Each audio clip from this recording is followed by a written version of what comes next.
Good morning, everyone. This is Robert T. Green, CEO of Pre-Post Game, also known as the Players Rep, to educate, empower, protect the athletes and the family's best interests alone. Good morning to you. Today is Monday, November 18th, 2019, doing this very important podcast pertaining to opinions and thoughts do not matter. Perspective through facts does. We're going to cover Kaepernick's workout. We're going to cover Tua. Going to cover sports unions without the input of the constituents that they supposedly serve. We talk about the NCAA and skipping the bowl games. Again, before we get started with that, you guys get a chance, check me out at the Players Rep 1 on Twitter, Players Rep 1 on Instagram, the Players Rep on LinkedIn. And you guys, please, if this video educates, empowers, or protects you in any way, please like and share if there's something that matters to you. So I'm going to start in order what I feel like is the most important thing in pertaining to this actual podcast, and that is Tua Tagovailoa, University of Alabama starting quarterback, who, for those who don't know, was injured, and who also don't know was the projected 1 to 5 overall pick in the 2020 NFL Draft. First, I want to say, Tua, I hope you get well soon. Godspeed, prayers, and best wishes for you and your family. Hope you have a 100% recovery of your physical injuries, and also for what's soon to be your mental injuries, based off of, trying to accomplish your goals and dreams and feeling like at the end of the day, not knowing what may or may not happen next. So keep working hard to get better, and we wish you the best here in Pre-Post Game. So now, for those who don't know, again, Tua was injured last year. He played it predominantly with a knee brace wrapped on his knee. He also last year had ankle surgery, I believe, on, I want to say, his left ankle. If not, it was his right ankle. Had surgery for that situation. Coming into this year, Tua was projected, as I said before, number 1 to 5 in his upcoming 2020 NFL Draft. Essentially what that means in the NFL and the quarterback market in today's slotted economy, that Tua, regardless of the fact that he played between 6 to 8 years, he would accumulate before taxes approximately $100+ million in salary revenue, generated revenue, that he actually are now going to be rewarded for his actual work. No different as he has generating that much revenue, generated revenue in the NCAA and University of Alabama by even his knowing the name Tua. There's not a sports fan in America that don't know the word Tua and know what that's actually associated with. However, Tua at this point has not been able to recoup, garner any generated revenue that he basically put in the time working Angie, only to have himself going through surgery as we speak.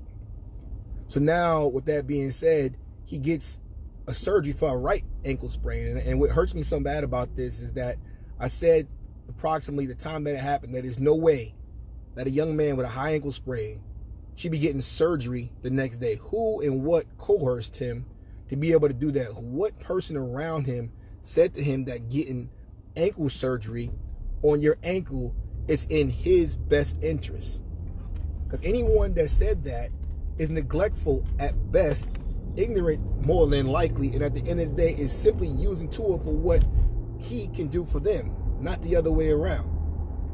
With this high ankle sprain, if Tua sat out, he would have still been in that same 1 to 5 range as the NFL drafted quarterback in the 2020 NFL Draft, which is the reason why he went to the University of Alabama and played through the NCAA model to go and achieve his dreams, to put him and his family in a better situation possible. Trust the facts, not the process. Now what we have is that he gets this surgery. He plays against LSU.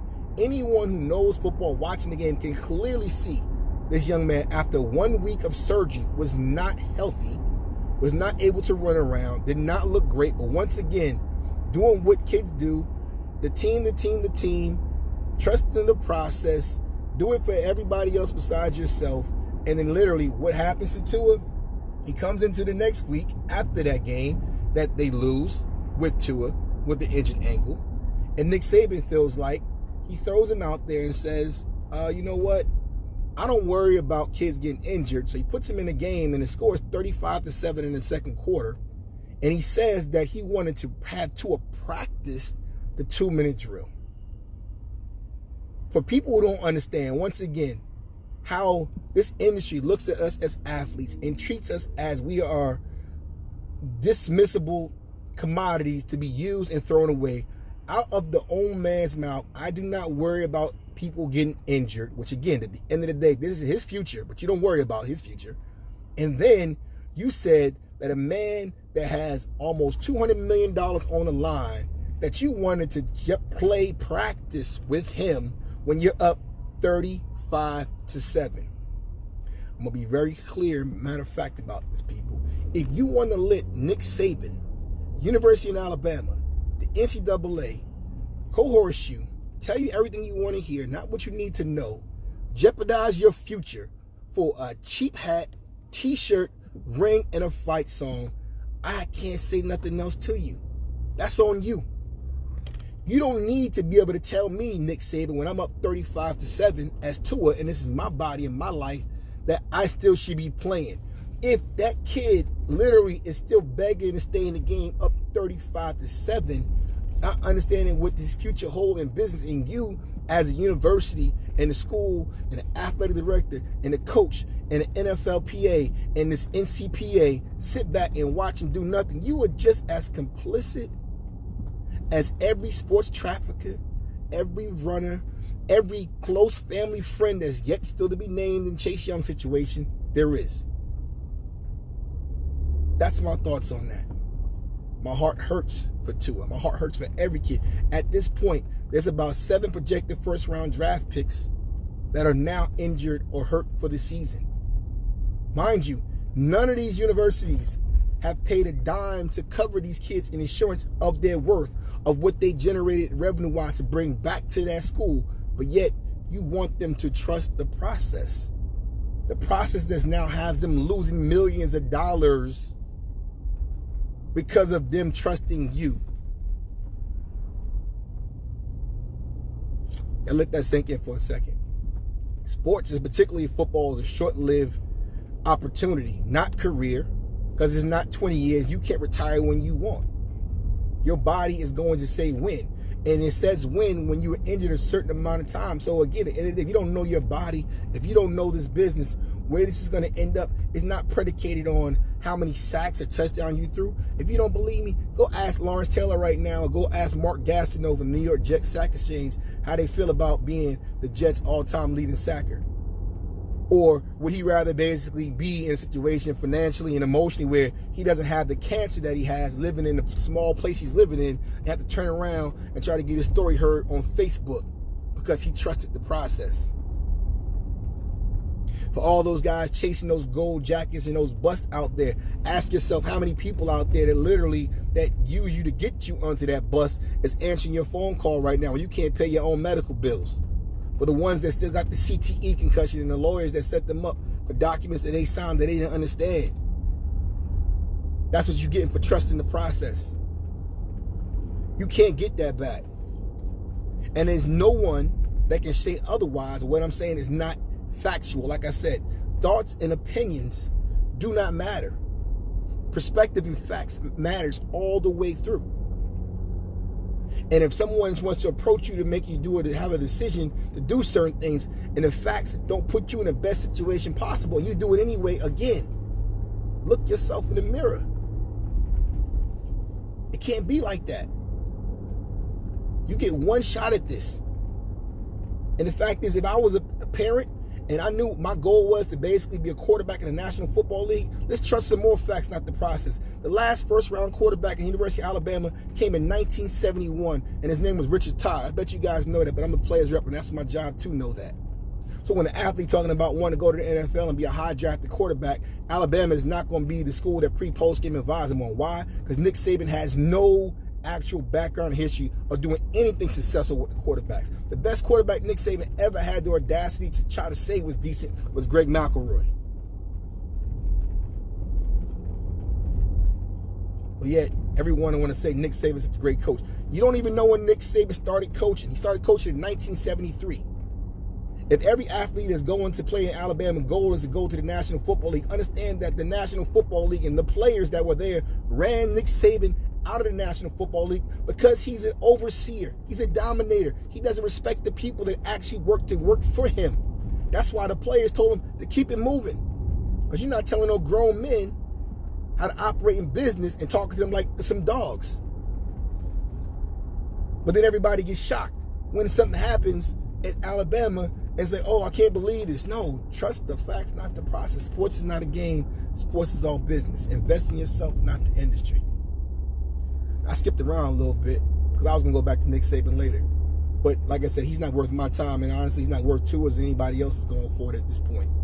The fact is, if you guys want to continue to put yourself in that situation, not understanding that, one, Alabama and any other university is not covering your worth and the insurance that you actually qualify for. Two, if you don't understand that most of the universities, when it comes to your injuries, going to misdiagnose, misrepresent, and put things in documentation that literally, when you leave that school, all that stuff is going to be subject to be scrutinized by the National Football League. The term is called red flag. When you're red flagged on these things, at the end of the day, everything these people told you to your face is going to blow up. So getting second, third, fourth independent opinions is in your best interest. Not theirs, but in yours. So you make the decision what you want to do in that scenario. Now, Colin Kaepernick's workout, for those who don't understand how this all went down, and basically understand how the NFL works pertaining to workouts and actual real evaluation through scouts, GMs, area scouts. Usually athletes are brought into the NFL during that time on the Tuesdays. Tuesdays is normally the NFL players' days off. So because of those days off, these coaches and these GMs and these scouts actually be in a facility to bring guys in and see if these guys they can bring in are better than the ones they got. That's normally how that works. So the story, apparently, from what has been reported, is that Kaepernick got this actual information to come to this workout. That would have been on a Saturday last second. And once again, when I talked about thoughts and opinions don't matter, this is my thought and my opinion. But when I said perspective and facts in that situation matters, this is the perspective and this is the fact that I'm going to give you. Well, a lot of people say they're going to stop watching the National Football League because of Kaepernick's situation. Predominantly was African-American people. Now, when Kaepernick gets this actual beckoning, if you will, to come do this workout and said by the NFL there would be a certain amount of teams there, it wasn't strange. It wasn't a coincidence that the way the workout was going to be located at was in Atlanta. And if anybody knows, obviously, again, when you talk about the census and actually the people that lives in Atlanta is predominantly African-American. So that's where that was going to be. Predominantly African-American people that stopped watching the NFL was based off of Colin Kaepernick. Okay? That's the one fact perspective. Two, in the situation where they were saying that Kaepernick workout would not be able to be viewed or seen by media, once again, if you were saying that you want to actually have full transparency from Kaepernick's perspective, it's like he did not want the narrative to say that, you know what, the NFL said that I wasn't prepared, I wasn't ready. They would show certain clips through their actual own media to show me in light that if I didn't do a certain way, to put me in a situation where I would have no actual leg to stand on. That's two. And the third and most important component when talking about legality speaking is that if Kaepernick came to do that workout, there was some clauses that would state, just like when you guys, again, are kids, when you talk about going to play in a basketball tournament, whether it's AAU or football tournament, soccer, give you this actual waiver saying that, hey, yes, I'm going to come to your event, I'm going to play your game, but I'm going to take full responsibility for my medical and health regarding what may happen here. That didn't sit well with Kaepernick, for one, because he had no idea what the workout would consist of. So if he was a tear ACL or something like that, or he was put in a situation to look a certain way and got hurt, he'd have been solely responsible for his medical. And the last thing on that piece is that the waiver also stipulated that he would basically not hold any NFL team, including the NFL, responsible if after that workout he was not signed. So essentially, collusion case closed based off that workout that was not going to be transparent, was not going to be seen by anybody else, and then it would be left up to subject based off the narrative that was put by the powers that be. Now, the fourth piece, whichever one it is, that it was reported that Jay-Z had something to do with this. So again, in week 10 of the season, for when Jay-Z came involved and he talked about what was going to happen pertaining to the culture, pertaining to the social injustice reform that the NFL was working on, things of that nature, many people inside the industry wanted to say that what has Jay-Z done up to this point? And at this point, besides the concerts at the beginning of the year, no one can see anything but a couple concerts and a couple T-shirts that were sold that said "Fight the Power" or something of that nature.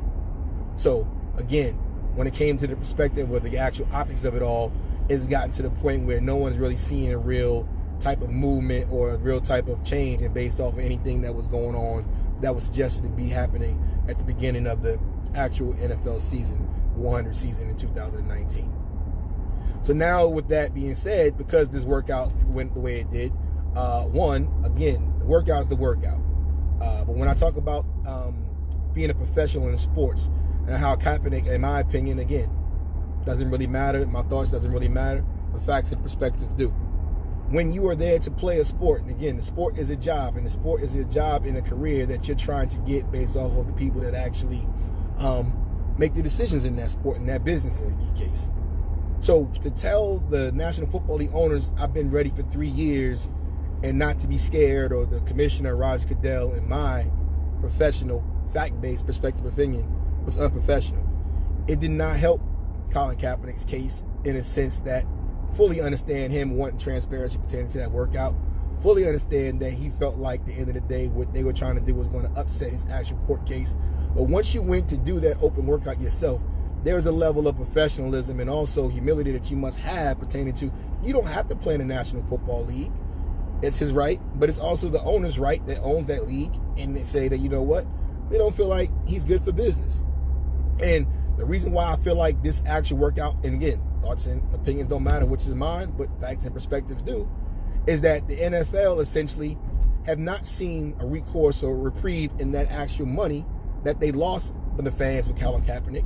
And they made a calculation that Jay-Z and Meek Mill and his 18 million followers on Instagram would basically be able to supersede the actual real feelings for those that supported Colin Kaepernick and why he took a knee in the first place.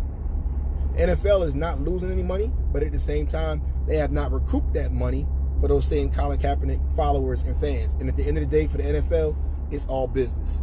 Just the facts, not the process. So if they was trying to get that money back, they had to do something to show that literally they were trying to give Colin Kaepernick an opportunity in hopes that those actual fans that they lost would actually come back. So, but for Colin Kaepernick and any other athlete to think that the NFL or any corporate business for that matter cares about you individually, you are sadly mistaken. That's why I said sports is not a game, sports is all business. Don't take it personal. It's business. And since it's business, you must be professional about your business. You got to put your feelings aside and understand you got to do what's best for you. The thoughts and the prayers stuff only for those people who don't realize after the fact what's going on until it's too late. Over here at pre-post game, we're not even having none of that. So again, for those that are advising Colin Kaepernick and understand that literally if he really wants to play, he got to clean it up professionally. You can throw the ball, you can do all this other stuff, but at the end of the day, you are still part of a corporate brand. And the corporate brand doesn't mean you got to basically acquiesce to everything they say and they do, but you do got to understand the do's and the don'ts as a professional. It's as simple as that. If you want to be an activist, be an activist, but do that after the job. And again, I'm not saying that he shouldn't take the knee. I'm saying this is going forward as of now. If the goal is to basically bring awareness to something, and the NFL said they're putting dollars to that, work to basically make the NFL do exactly what they say they're going to do. Get back on the field, and then basically be a part of something and make sure that they actually stand up to what they said they were going to do.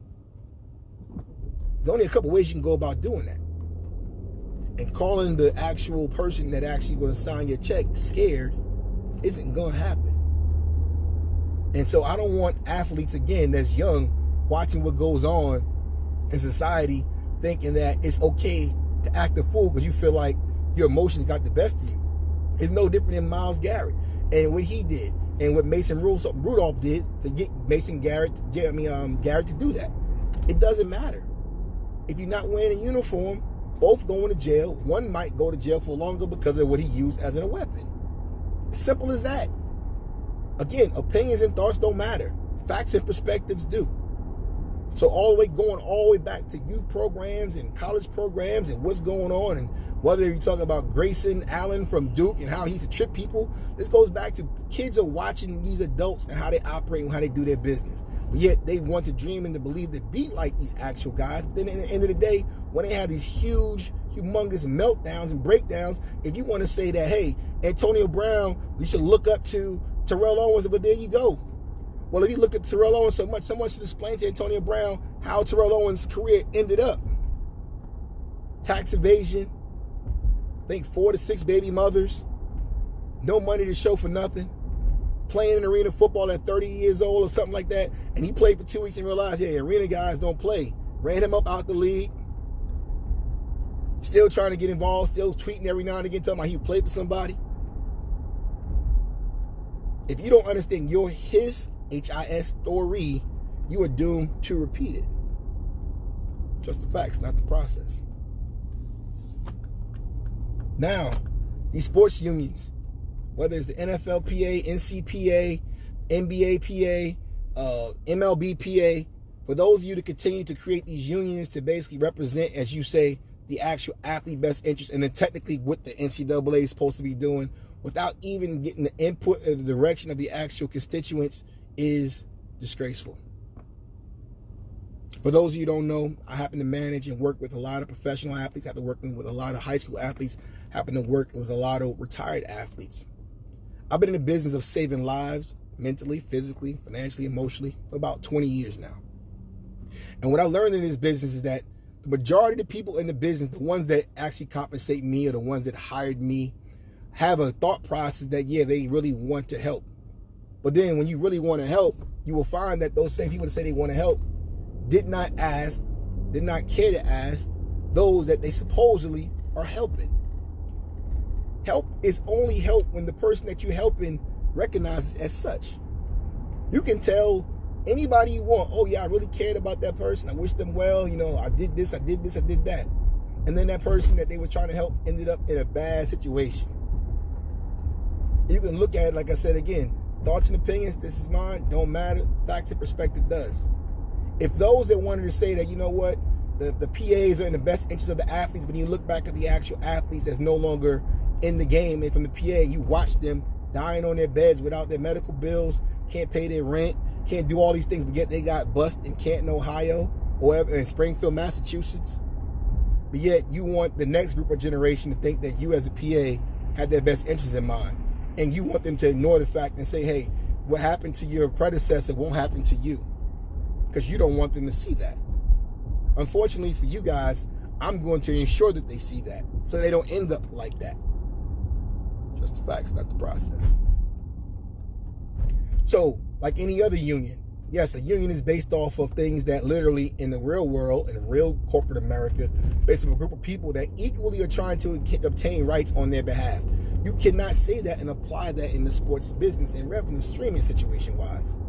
For example, if I'm a #1 overall draft pick in the NBA or the MLB or the actual NFL, my union dues and fees don't apply or are not going to be looked at as such as the person that literally is an undrafted free agent. But yet we are paying the same amount of dues. I'm not going to be in the league as long as that person, but I'm paying the same amount of dues. You have no history or no checks and balances to show what you've done for that guy that's going to be in the league for 2 years as an undrafted free agent versus the guy who's the #1 overall pick, but yet you charge them the same amount. How does that benefit them? How is a union actually working for the rights of players? Because they are all players. They all have to practice. They all have to put their life on the line. They all have to risk it all to try to achieve and gain a goal. But yet you want people to continue to sign up and walk behind you as a union and say that you got our best interests in mind. If you do not talk to the actual players and the families that are generating all the revenue, when I say pay the players and no pay, no play, what is going to happen is you can create your union all you want to. But the reality is, if that actual player and those that they care about most, those families, don't sign off on what you're talking about, you spinning your wheels. This thing goes a lot deeper than you know, and obviously, again, from a business perspective, if you need more information and you want a consultation and you are a professional athlete in any type of union, you can contact us for a consultation at prepostgame.com to educate and empower, protect you on your rights and your best interests where and where they may not be, and also the resources that apply to you now, tomorrow, and in your future, if there is some, because there are certain things that have a cutoff date that most of the people that you're paying right now to basically represent you have not made you aware of. So, skipping the bowl games. When you talk about the amount of revenue that you, and again, we mentioned to it earlier, can lose for playing in one game that's going to generate revenue and bonus salaries for the actual coaches university and the NCAA to basically cost you hundreds of thousands of millions of dollars is a horrible business decision. Simple as that. I'm not even going to waste any more time in that. I'll just simply say, over the last few years, you have guys such as Leonard Fournette, number 4 overall pick for the Jacksonville Jaguars, to not play in a bowl game, did the NFL Combine, and that was that. Christian McCaffrey, soon to be possibly between him and Lamar Jackson, NFL MVP, did not play in a bowl game, did the NFL workout Combine, did not do individual workouts. Last year, Nick Bosa, Ohio State, left school a year in advance because of an injury to get himself ready for the NFL Combine. Number 2 NFL draft pick overall. Rashawn Gary, he didn't produce the way he needed to produce. And number 12 overall pick, the only player to ever play defensive tackle, defensive end, and then get drafted as a linebacker. But because he didn't produce, because those that's supposed to help him produce wasn't interested in helping him leave school when he left. Invest in yourself, not the industry. And the list goes on and on. So for those of you that want to unthink that the NFL is sitting back as you become 23, 24, 25-year-olds, and for those of you that want to talk about guys that were productive in college, it's like anything else. If I'm a freshman in high school, we are not going to beat the seniors. So for all you fans out there that's screaming up and down, and for guys and certain teams that are there and doing certain things at this point for that hat and T-shirt, just know how the NFL views that. When you are a 23, 24-year-old undrafted free agent or even draft pick and you're not a quarterback, your window is almost closed.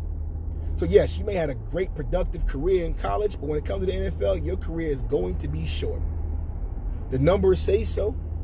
The facts of how they operate in this business say so. So if you are an athlete that literally can play a game and get paid millions of dollars for a certain amount of time while your body holds up, and you can get it done by the time you're 20 and 21, you should do so.